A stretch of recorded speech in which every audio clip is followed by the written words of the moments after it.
Hello, Groveland Township. Today's video is being done in October of 2023. I just wanted to take a moment in case some of you don't know about the township's project over on the old Stablex site, or the gravel pit that's located at I-75 and Grange Hall Road. We've been talking about this for quite a while, and there's some activity going on there, and I wanted you to know that the area that you're going to see in this graphic is basically all the old Stablex site that's either owned by the township or Barry Bass owns the back part of it, and the property that we own across the street, which is another 40-acre parcel. Long term, we intend to have a viable business district in the township to generate some taxes. And the reason for that is this area is kind of conveniently located to I-75 at exit 101, and we need a business district. Every community needs a business district to operate it because, generally speaking, homes actually cost more to handle in a community than they generate in the tax dollars for the community, and businesses generally generate more than they use in taxes. So what we need to do is have the additional tax revenue to be able to meet the needs of the township going forward. And this plan, when we get it completely executed, should provide for the long-term financial stability of this township for decades. I think if we do this correctly, we will not have to have tax increases on township taxes. Most of us are aware that over the last couple of years, we've been taxed for the Art Institute in Detroit, been taxed for the zoo, and we've been taxed for the Rapid Transit Authority that the county is involved in. So those taxes we can't control because they're passed by the majority of the citizens in the county.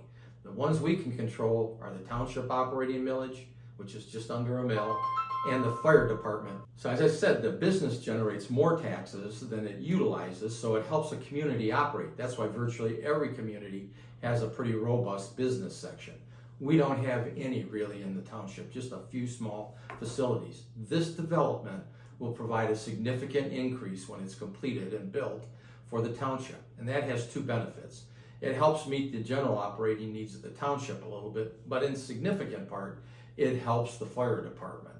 So we think that this project, when it's all done, will have at least $200 million worth of investment in it, which will raise at least another $100 million in property tax values on the businesses to help run the community.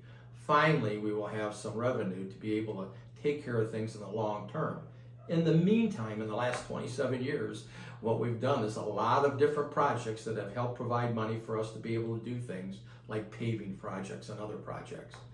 Those things are going to all run out eventually.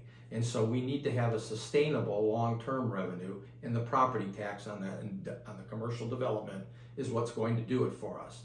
So what we're going to do over the next year or so is give you continual updates on what we're doing when we meet some key milestones. Right now, we have been working for some time and are continuing to finish up some of the administrative paperwork and easement work that has to be done on the property to get it ready. We think having the ORV park next to Mount Holly is a huge asset for us to try and develop potential clients that are associated with either the off-road vehicle business or components for them.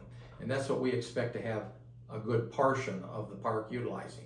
But there'll also be the opportunity for some retail development on either the frontage on Grange Hall Road or I-75 eventually.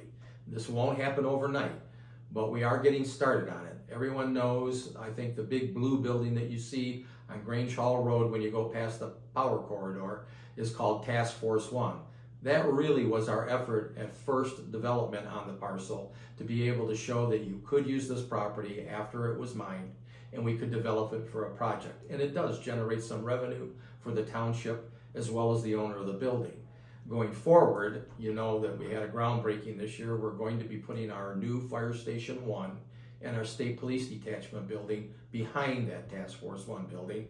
And we're also going to have another building put up by Bedrock for maintenance on their own equipment.